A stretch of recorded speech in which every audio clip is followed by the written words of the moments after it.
Hi, everyone. My name is Faisal Salam. I'm a senior storage engineer with NetApp IT. I am responsible for the design and development deployment of new ONTAP systems in IT. I also lead the storage security program for Customer-1. Victor? Yeah, and I'm Victor Ifediora, also a senior storage engineer with NetApp. I'm responsible for automation. So we create a lot of automation that we use to manage our storages. I'm also responsible for all the backups that we do in NetApp. And we are part of the Customer-1. So every new product that NetApp produces, we are the first people that use it, install it, and put it in production, before other customers begin to get their hands on it. All right, what's on the agenda? So today we'll be talking about IO density, what it means, how it's important. We'll also be discussing about the service catalog, what the various service tiers are and how they're defined in our environment. Then we take a look at Adaptive QoS and how we implemented the service catalog using Adaptive QoS. We also look at the details about our initial Adaptive QoS deployment, the challenges we had with that first deployment.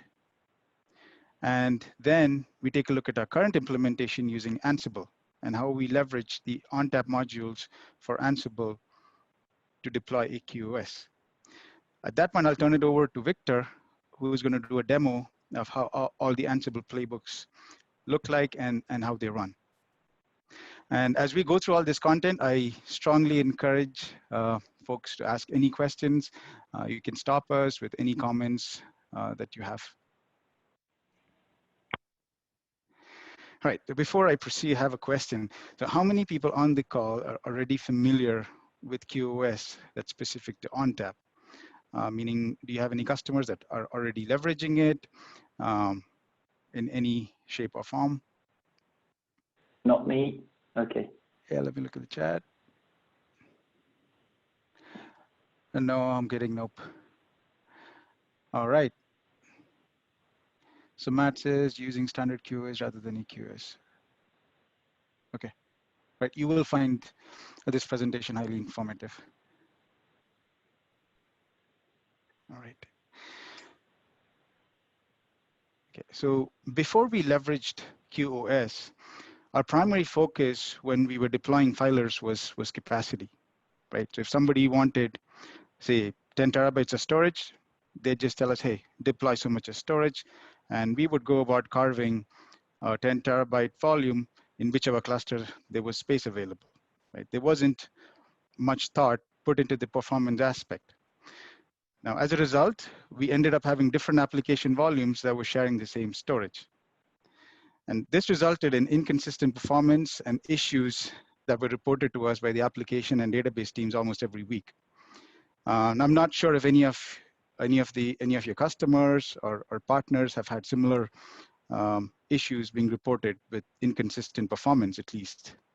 Yeah. Right. Well, so Faisal, sorry to interrupt there, and there's a word on this. It seems like not a lot of people really use QoS, and what you're talking about here is kind of how people are focusing on, or maybe how we have focused on capacity in the past without the performance control.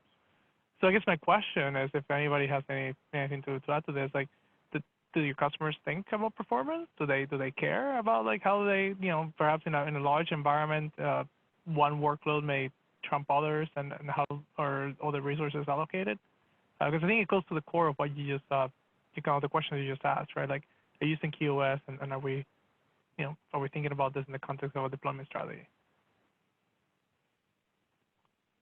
And I guess it's a question for the group. Do your customers ever express these needs or concerns? Yeah, I guess not. Okay. All right. All We'll go with our story. Sure. So was there a comment? Okay. No, I was going to say to Lighty, I was going to say it must be very good then. Right. So yeah. So what we realized is at that point, we did not have any real way to guarantee performance. And add to that, there was also a situation where application volumes with low IOPS requirements were provisioned on expensive storage, and thereby we were wasting capacity. So we needed to figure a way to do two things. One, guarantee a minimum performance to the application workloads. And we also had to way to limit workloads to consume a certain number of IOPS based on a service tier. So the challenges that we spoke about, it drove the need to define a storage as a service platform where we would move away from building customized arrays. And that meant we had to configure our storage to offer varying levels of performance and capacity. Now, we consulted with enterprise architects, and we also went through the service design workshop. We developed a service catalog leveraging two main items, IO density and quality of service. Let's look at IO density, right? So IO density is a measurement of IO that's generated over a given amount of storage capacity, and this is expressed as IOPS per terabyte. In other words, it measures how much performance can be delivered by a given amount of storage capacity, right? So to gather, analyze, and visualize the IO density of all applications in our environment, we used OCI, that's on-command insight, and generated IO density reports. And we had some very good findings. So some applications that we thought were high performance were demonstrating very low IO density rates.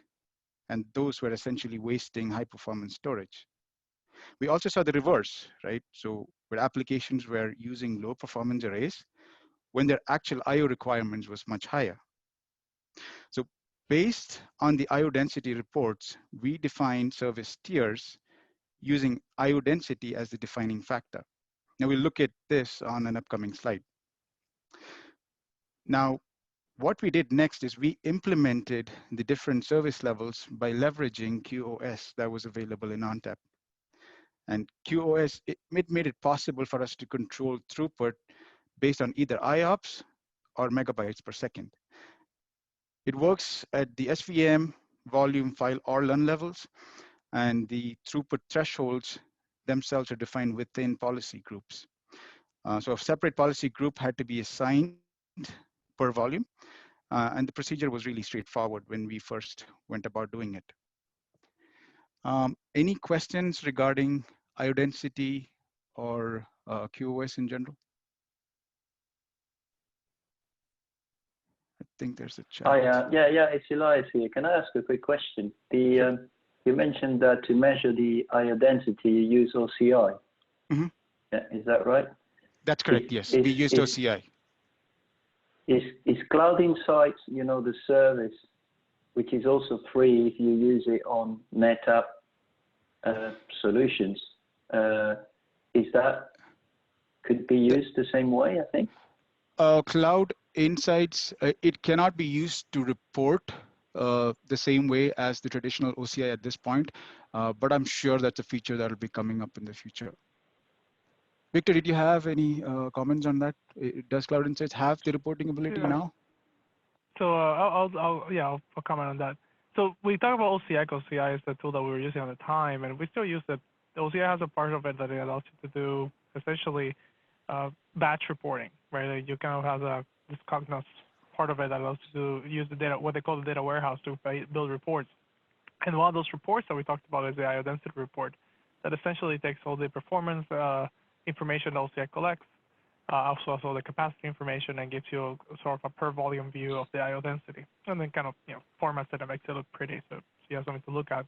Cloud Insights has the capability to do this same type of calculation through what it implements as dashboards today, sort of like a more on-demand view. However, there is also, I believe, embedded IO density metric now on all graphs for the out of the box. But when it comes down to the data warehouse and the batch reporting that we're using with OCI, that's a feature that is I believe, about to be released within Cloud Insights. So it should be, it's not available today, I don't think, not fully, but it'll be available momentarily. So we should be able to do the same type of OCI IO density report using Cloud Insights. And yes, my understanding is that as long as Cloud Insights is used for managing NetApp devices only, it's I think it's free of charge to use. Thanks a lot, Eduardo. Mm-hmm. Okay. Okay, so the storage service levels. So as I just stated, we use the IO density reports to identify the range of service levels that applications in our environment actually needed. And using this information, we created a service catalog based on 4 standard service levels. So there's one for value, which is workloads up to 512 IOPS. There's performance, there's high write, and there's extreme that goes up to 8192 IOPS per terabyte. Now, the way we implemented it in our environment is using the aggregates, right? And the aggregate names, as you see in the examples, represent the defined service tiers. So any volumes that are created or moved into those aggregates in a specific tier will be automatically assigned to the appropriate policy groups, the QoS policy groups. So based on our understanding of the application requirements in our environment, the above tiers would address almost 99% of our install base. But there were exceptions, and those were treated on a case-by-case basis, and we created other policy groups with different thresholds for those one-off applications. Um, Let me continue. Adaptive QoS, right? So ordinarily, the value of the policy group that we spoke about, that's assigned to a volume, and the thresholds are fixed, right? So one would have to change the value manually as the size of the volume changes, right? And that's important so that you maintain the IOPS per terabyte, right? Now, with adaptive QoS, it automatically scales the policy group values according to the volume size, thereby maintaining the ratio of IOPS to terabyte as the volume size changes. Right? Um, Let me continue. So here's a look at our first adaptive QoS deployment. Like I mentioned, the policy groups that were available before ONTAP 9.3, those were static, right? And so we had to use some methodology to constantly scan and adjust the thresholds, because post 9.3, as we'll see in an upcoming slide, we had the adaptive QoS policies that were dynamic, and ONTAP would adjust the threshold automatically.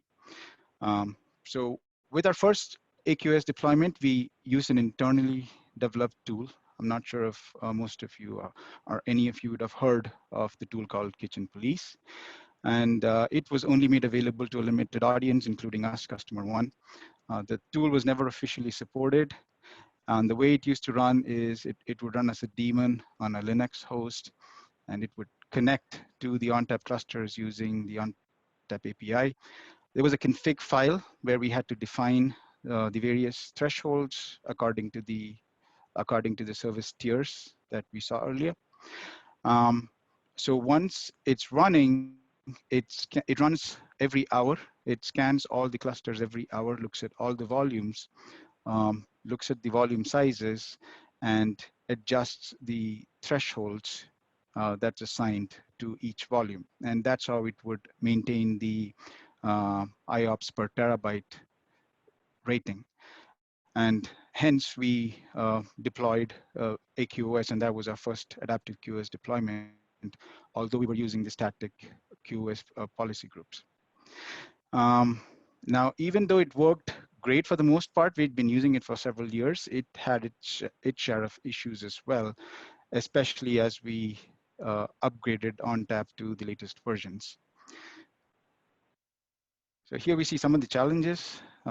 As I mentioned, it was not officially supported, and the script is not being developed anymore.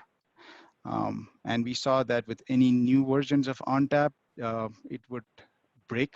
It would break almost every week, and we had the operations team complaining, and we had to go in and put some kind of exceptions, excluding volumes. For example, flex groups, right? It had issues with flex groups, and it would not run. And I had to exclude entire clusters from the kitchen police config. So let's continue. Any questions about the first deployment of Adaptive QoS?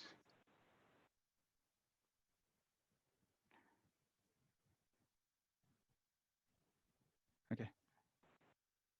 Faisal, maybe it's a good time to talk about at this point. As we made the change, right? As you go ahead and identify that we had an issue with managing performance, right, and managing capacity tied to performance.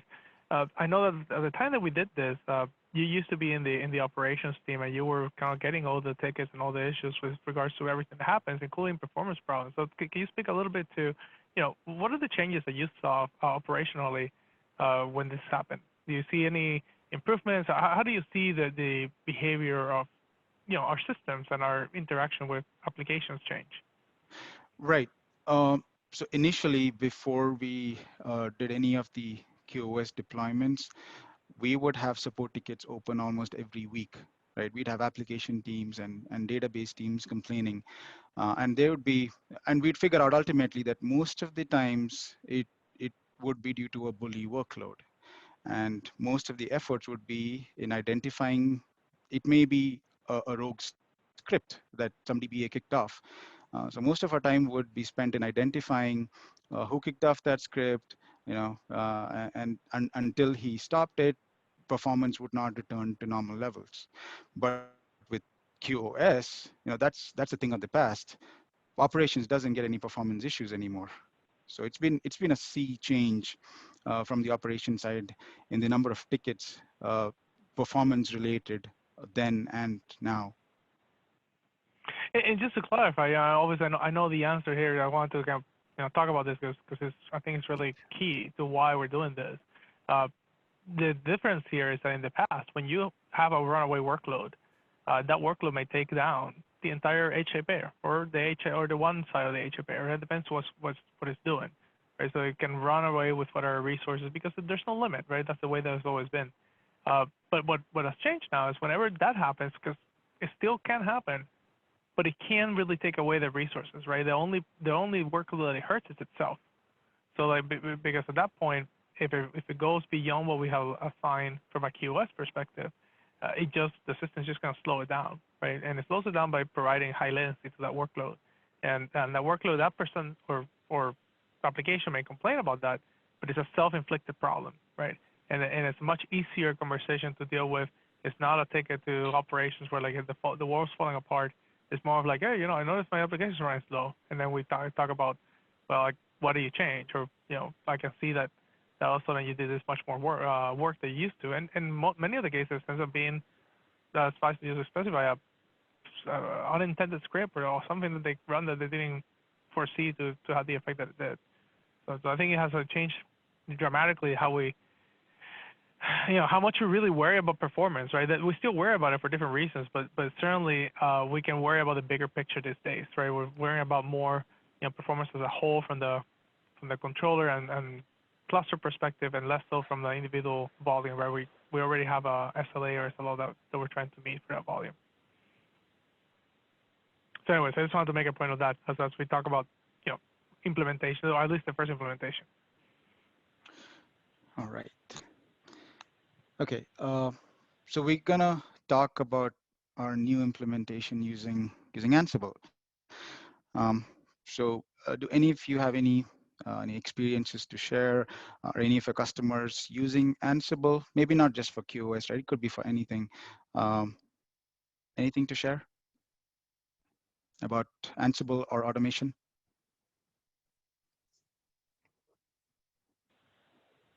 Hi, Faisal, it's Elias here. I have spoken to some partners and some of the customers that use Ansible currently, okay. Although it's not something that if you don't investigate, you find out just straight away. So okay, it depends on the Yeah, is that on the storage side? Is that the modules for ONTAP, or is it like for Unix and yes, other stuff? Yes, it's the ONTAP modules. Okay. I've also spoken to some of the SEs in the UK, the NetApp SEs, and they have encountered customers using Ansible, and you know, some of them not aware of our ONTAP modules. So it's a good idea that you're presenting on this today. Okay, great. Yeah, we definitely want customers. Maybe you wanna talk a little bit what is Ansible, since it seems like it's maybe somewhat unknown. So do you want to talk a little bit about what it is? So what does it do? Yeah, I have a slide that talks a little bit about Ansible here. Yeah. Okay. Yeah, so Ansible basically is an automation tool, and it is, when you compare it with other tools, like maybe complex tools like Python or Perl, it's really easy to set up. And that's one of the reasons why we've embraced it, because on our team, maybe not everyone is a coding expert, but as soon as the modules for Ansible were available, it was a game changer for us. All of us started writing maybe small playbooks. It could be for creating volumes, you know, changing some thresholds on an aggregate, you know, setting up snap mirror. It could be simple things. And then we went on to write bigger playbooks, right? I know we did one webinar, I think sometime last year, on how we used it for our day 0 and day 1 deployments. And now we're doing QoS, and there's so many other efforts in the pipeline, simply because it's very easy to get going with Ansible.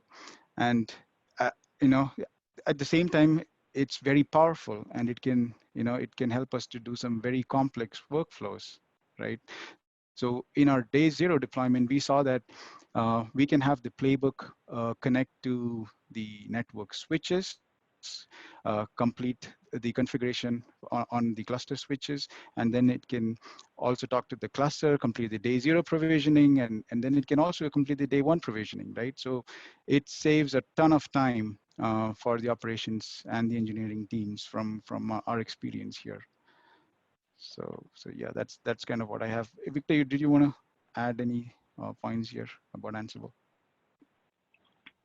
The only thing I want to say is that, you know, most of the storage modules are already written that can help you, you know, do whatever automation that you want to do. Is, like Faisal says, very, very easy to use.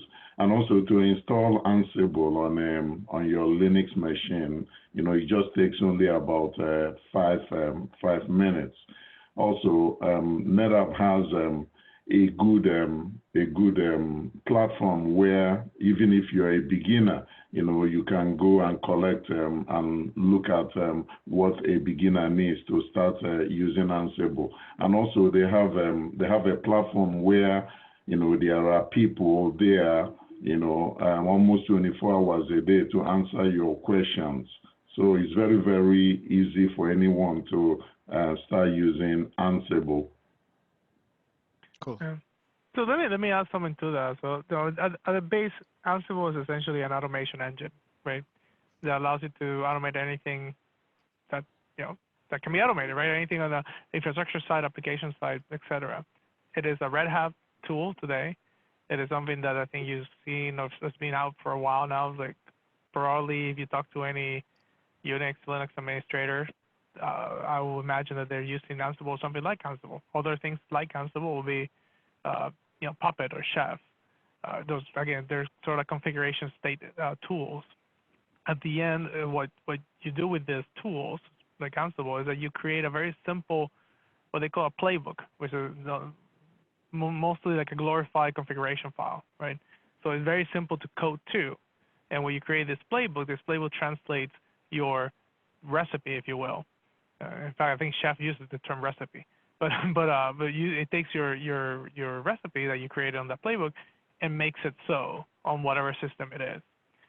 The magic happens here when a company like NetApp, right, creates what they call an Ansible module, and the module is a piece of software that is developed, you know, in Python usually, that can interpret whatever you're creating on that, you know, configuration file, the playbook, can interpret that and convert that to a series of commands on the system itself. And the reason why Ansible is so popular is because the end user side, the creation of that playbook is very simple and it's very universal. right? So when we talk about Ansible automation, we're talking about it in the context of ONTAP because that's what we're doing. But at the same time that we're doing it for ONTAP, our other teams around us are doing it for instantiating VMs, creating records on DNS, creating network configuration, et cetera, et cetera. So it becomes a very powerful tool to automate the infrastructure in general. It also becomes more powerful. You combine with things like Tower, which is a different topic, but Tower is essentially Red Hat has paid for sort of like a Ansible management center, and it allows you to schedule things and create dependencies and things like that. So it's a complete ecosystem of management. I think I see some questions there. Ansible compatible with 7 mode. I don't think there's any 7 mode. There's no 7 mode modules, right? It's just on top. No, there's no 7 mode module. Yeah, it has to be cluster on top. Yeah. Right, but let me just say something about that, right? So we NetApp, the company, we release ONTAP modules for Ansible that are specific to CDOT. Now, if you are a Python coder, you can create your own module for whatever you want. You can be automating your cell phone with Ansible if you want to, right? So I don't encourage you spending any time on 7 mode at this point because I'm kind of live. But if you really needed 7 mode automation through Ansible, arguably you can create a module that does that. The ones that we have released to the public are really focused on CDOT and 11OS. Eduardo, there's also a question on WFA. I see it. Yeah. So there's a question saying Ansible will replace WFA in the near future. I hear that a lot. I'll tell you my view of the world. There's different tools, but I think Ansible certainly replaces the functionality WFA provides today to some degree. And the reason I say that is this.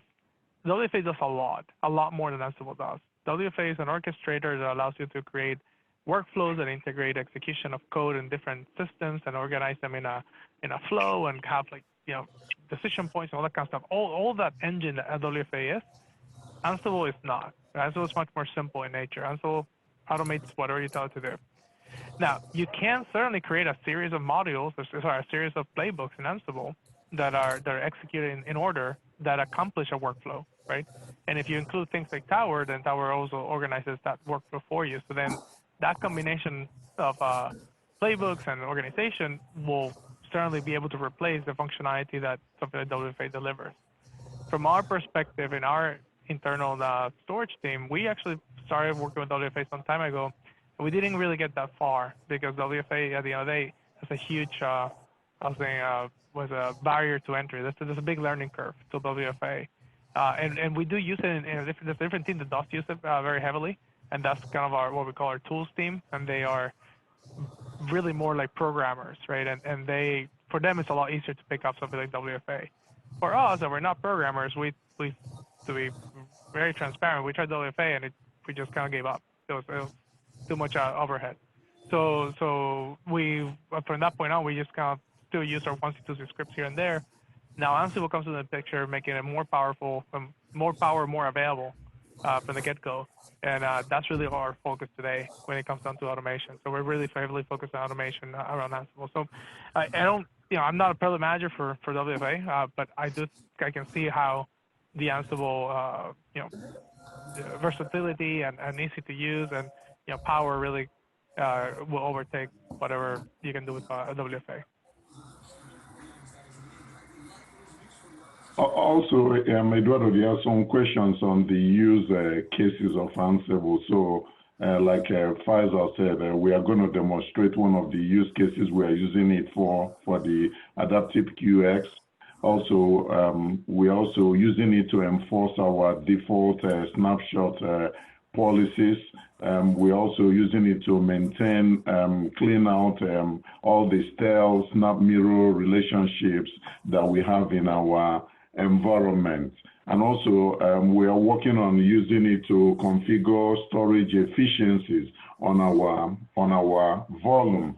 Also, we are using it to deploy vServer, go to the DNS, get an IP address, and use that particular IP address to configure the interface on the vServer. Also, we're using it to enforce some volume configuration parameters. So there are so many things that we are using it right now for. Okay, thanks, Victor. All right. So until ONTAP 9.3, we only had the static QoS. I think there's a lot of background noise. Okay. Yeah. Um, we only had the static QoS policy groups, but with 9.3, we also have the adaptive QoS policy groups that are available. Now that means ONTAP can now automatically scale performance with storage, right? So as the volume size grows, ONTAP automatically updates the throughput ceiling or floor. And it does this by scanning the volumes every 5 minutes, right? So as this happens, it maintains the IO density, the IOPS per terabyte. And so the advantage is now all you need to do is once you assign the adaptive QoS policies to the volumes, then ONTAP completely takes over. And as the volume grows, it's going to automatically adjust the thresholds. And that's really an advantage when you're managing tens of thousands of volumes, right? So in our case, we also use Ansible, and we're going to see in the next slide the workflow from start to finish of how we're using Ansible to deploy AQoS. So like Victor mentioned, all the Ansible playbooks are today hosted on a VM. And for reference, here's the URL for all the Ansible modules for ONTAP. You also have it for E-Series. And let's take a look. On the right side, as you can see, these are the same service tiers that we spoke about earlier, and we've defined all the four service tiers: extreme, high rate, performance, and value. Right, here's the deployment workflow. So start is where we're gathering information like what the throughput threshold should be. You remember we spoke about the IO density reports that we generated. So that kind of gives us an understanding of what the different thresholds should be. And that's the point at which we also determine if there's any volume types that should not be included in the scans, if there are any exceptions. So our first playbook, it goes in and deletes any of the old QoS policies. And that's because you can only have one, either QoS or the AQoS policies. You cannot have both assigned to a volume. And then the second playbook, it creates the adaptive QoS policy groups on all the SVMs. Right. Then the third one, that's the one where we had to put in most of the logic, because that one assigns the adaptive QoS policy groups on the volumes, and it had to look at what SVM the volume lives in, and also on what aggregate it's hosted on, right? Because remember, we define the service tiers per aggregate. Now, with that, most of the work is done. However, this does not cover any new volumes that are created or the situation where we would move volumes between aggregates. So we had to write another playbook that would look at any new volumes that are created or any volumes that were moved, right? So those playbooks are running every hour, and we will see that in the demo. Yep, I think I can hand it over to Victor. Victor, you want to go ahead with the demo? Sure, sure.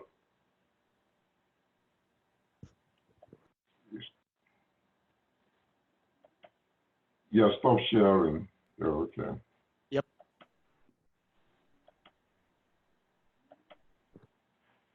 Okay.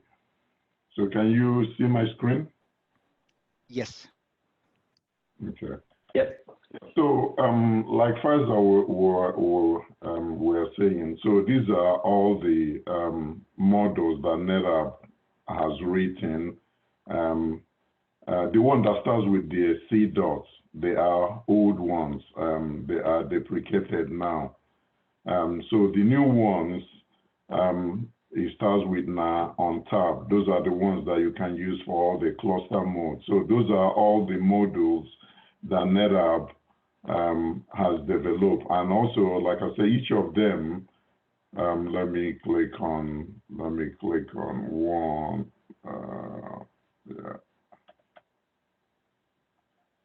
Yeah, it provides you all the parameters that you need for you to be able to use each particular module, and also it shows you examples of what you can do. So this one is used when you want to configure NTP server for your filers. So you can use this one to make sure that all the clusters you have in your environment are pointed to same NTP server. Also, if you want to remove them, all you need to change this parameter from present to absent, and you run it, and it will go and delete all of them. So they are all the modules are very easy to use.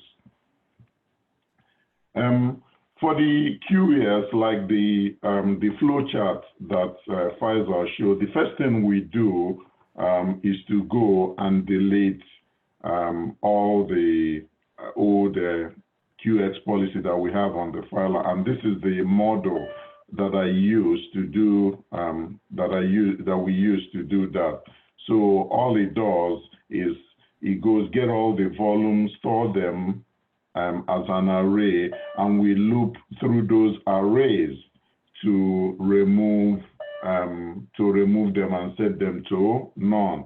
So that's the first one. So this is the first playbook that we run to remove all the old QoS policy that we have on our environment. Then after that, I'm going to demo some of that. After that, we run another one that creates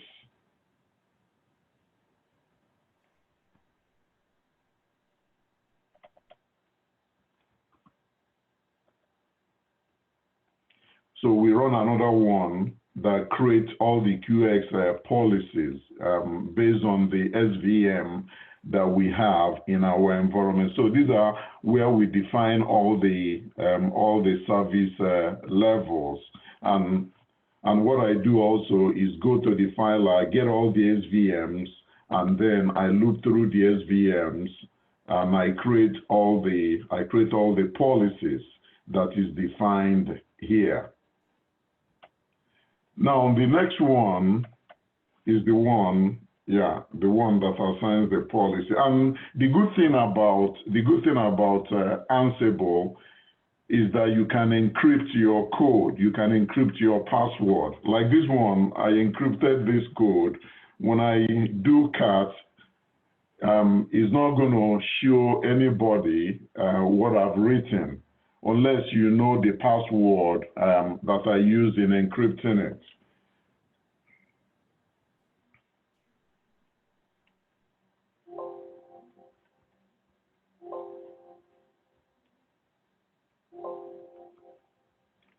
So to decrypt it, you use what they call Ansible Vault. And if I want to open it, I have to still use Ansible Vault. Then I say edit. Then it will prompt me for the password of my vault.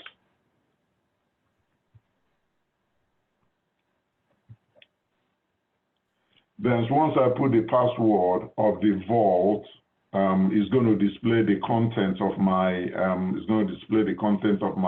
playbook. Also, if you look at here, because it will need to authenticate, the playbook.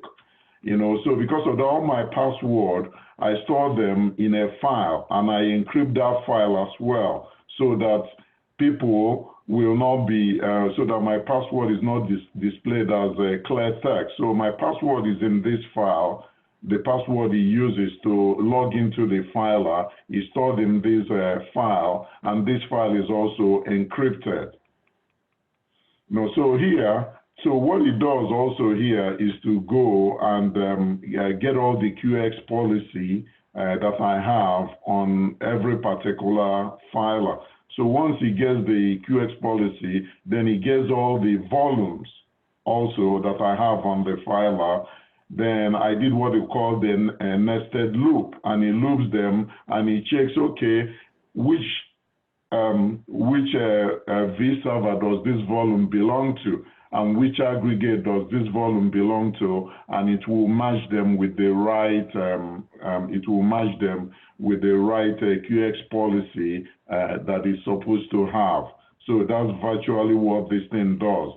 So we run this one the first time on a filer, and it will assign all the volumes, the necessary QX policy that volume needs. But we have some other ones that we run every hour. Those ones are scheduled as a cron job. So all that one does is to check for new volumes that are created, or if a volume has been moved from one aggregate to another, and it will assign the right QS policy to that particular volume based on the new volume that particular volume has been moved to. I'm going to run that particular one. Then after I will.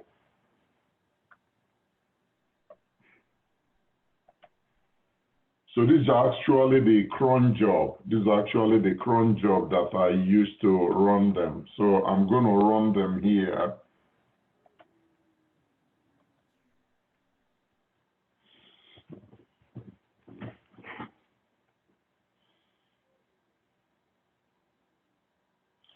So what is showing all the different filers that is going to go through to see if there's a new volumes that are created in those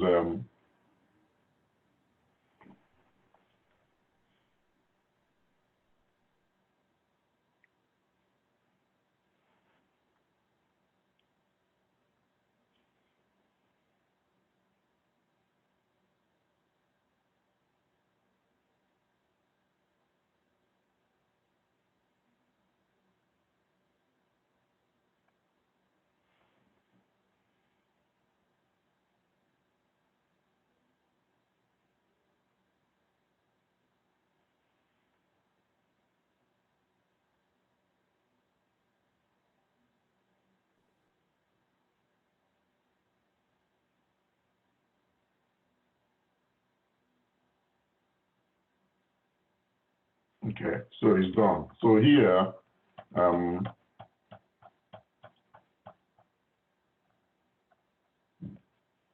okay, so when we run it, yeah, these are the different filers. So here, you can see all the new volumes that all the volumes that it discovered. So here, this one, there's no volume that it discovered. These ones, there are no new volumes that I discovered. But if you look at these ones, these are all the volumes that he discovered, and he assigned these are the aggregate that the volume is on. So here, this is the aggregate, this is the volume, this is the volume, this is the aggregate that those volumes are on. Then after that, this is where it begins to anyone that has yellow means that it changed, like this one. So you can see it says change.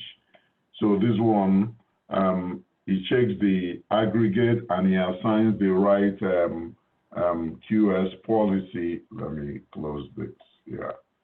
So here, if you look at this volume, is on this aggregate extreme, and also if you look at the vServer, this is the vServer for the volume.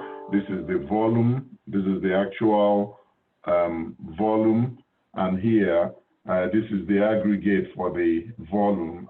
Here he assigns the QX for that particular volume, because our QX is named after the QX policy is named after the vServer and the type of QX policy EXTR. So meaning that is extreme. And if you look at our aggregate, this is our aggregate. It has extreme in it. So he assigns this policy to this volume based on the name of the vServer and on the type of policy that we needed to assign. So anyone that is yellow color means that that particular one was changed. It was a new volume that was created, and they didn't have any policy, and it will assign the new policy to that particular volume. We have another also, the one that checks whether a volume has been moved. This one also, let's say,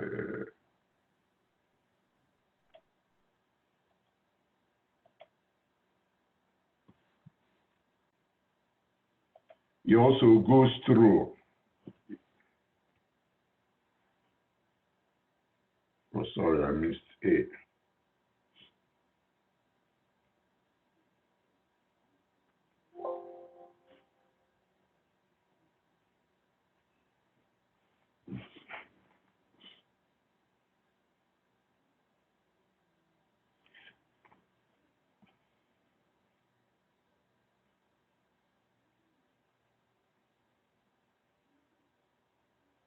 Yeah, so here there's no volume that was moved, so it did not find anything. So another thing about Ansible is also about having what they call an inventory file. So if I go here, inventory file is where you put all the devices that you want the playbook to run. So here, this is my inventory book, and this is all our production, most of our production clusters. Then I also have another one here. Yeah, these are all our subprod clusters. So when you run the command, you have to reference, if you see here, I reference the inventory that is supposed to use. I reference the inventory. This is the one that has all our subprod. And also I reference the production one. So it will go read all the clusters and it will run the playbook. It will log into the clusters and perform what is in the playbook on those clusters. So if you're using Ansible, the first thing you have to understand how to create your inventory. The inventories, you can group your file, you can group your storage based on production, subprod. You can group them based on application, you can group them based on data. Maybe there's a particular file that you want to, you guys use specifically for database. So you can group them on different tiers. And when you write your playbook, you can specify which particular group that you want the playbook to act on. I don't know if anybody has any question. Yeah, there's a question from Norden. Sorry, Okay. Elias. Hold on, let me open the... So, yeah, Norden, to answer that, each volume can only have one service level, right? I mean, it can either be value or extreme. For example, say you're an application owner and you've requested a volume with, say, a max of 512 IOPS per terabyte. So I'm going to place you in the value tier, and tomorrow you have more application workloads and they're going to consume more IOPS. Then I could move you into an extreme tier. And the way I would do that is just a vol move into an extreme aggregate. My Ansible playbook that runs every hour, that's going to detect that, okay, this volume has moved from value to extreme, and it's going to change the AQoS policy that's assigned to the volume, and thereby you get more IOPS on the extreme tier. Then also, you can mask your username and password by using Ansible Vault, like I showed in my playbook. Let me open the playbook again. What is this?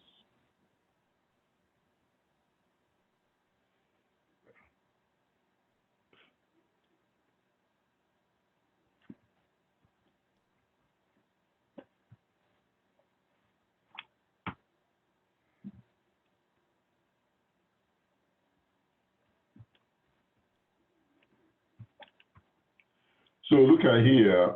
If you look at my password is in a file called password. Yeah, let me try to open. Let me try to open my. Yeah.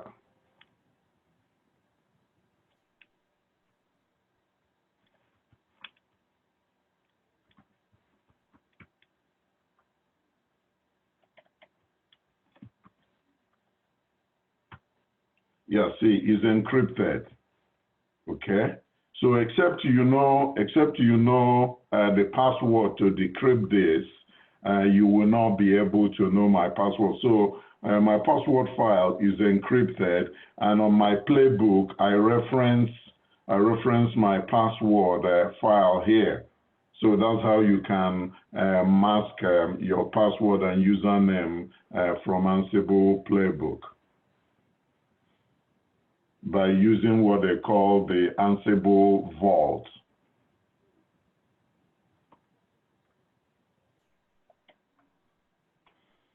Okay, did we have any other questions? Right, so that brings us to the end of this presentation. All right, thank you very much, everyone, for attending.